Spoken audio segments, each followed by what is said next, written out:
Dans les pieds de la chaise, il y a des graines de fleurs et d'arbres, dans l'idée que si vous laissez cette chaise dans la nature, eh bien, elle pourra aider la nature justement à repousser, et donc la boucle serait complète.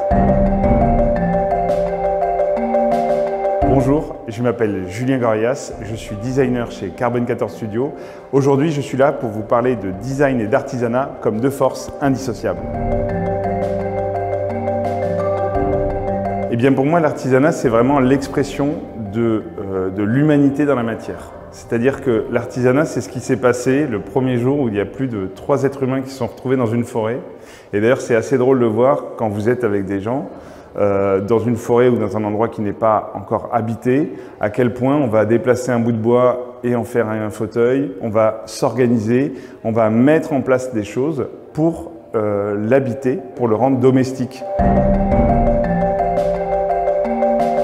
La transition écologique, c'est retrouver la manière de faire les choses comme on les a fait pendant 20 000 ans, tout en ne renonçant pas à tous les efforts qu'ont fait l'humanité dans ce qu'on pourrait appeler le progrès. L'artisanat, il a beaucoup souffert, on va dire, de la débauche de moyens de l'industrie. On a presque oublié certaines manières de faire des choses. Et les artisans, ils sont là aussi pour à la fois retrouver des gestes et puis trouver des idées, trouver des manières de faire.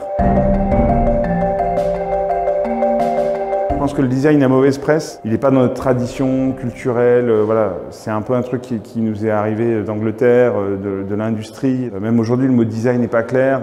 On utilise aussi le mot d'esthétique industrielle. Moi, mon diplôme s'appelle créateur industriel. On voit que tous ces mots, en fait, ils n'arrivent pas vraiment à définir ce qu'ils veulent dire. Pour moi, c'est vraiment penser architecture d'objets, quoi. Mon message, c'est de dire il faut vraiment que les designers et les artisans travaillent ensemble, sans hiérarchie. C'est un dialogue sur les besoins qu'ont chacun de faire un projet, un produit. On sent bien que l'artisan, ça peut l'aider aussi à se reposer sur un dessin, sur un concept qui est parfois complexe à trouver. Et le designer, lui, il a besoin absolument de traduire ses idées en matérialité. La chaise qui cache la forêt, c'est une chaise qui est sortie pour un concours de design sur justement le côté transition écologique. Je me retrouvais souvent confronté à mes clients qui me demandaient, qui ne savaient pas trop quel matériau ils pouvaient utiliser, est-ce que c'est de peinture, est-ce que c'est de colle. Et je leur ai dit, mais c'est très simple, si vous pouvez laisser ce produit dans votre jardin et que vous êtes d'accord avec ça, c'est que c'est bon.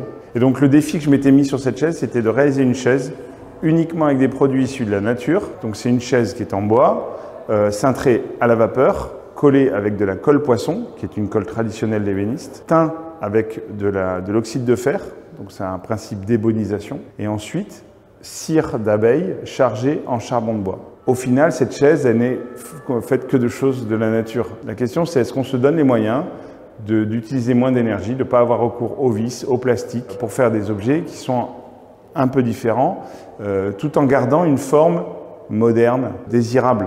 Parce que c'est pas parce que d'un côté on fait des efforts au niveau des matériaux qu'on doit forcément tomber dans quelque chose que j'appelle moi déceptif, où il faut bien rappeler aux gens que c'est dur, que la planète va pas bien, et donc renoncer soit au confort, soit à l'esthétique. Ça, c'est impossible. Dans les pieds de la chaise, il y a des graines de fleurs et d'arbres, dans l'idée que si vous laissez cette chaise dans la nature, eh bien, elle pourra aider la nature justement à repousser, et donc la boucle serait complète.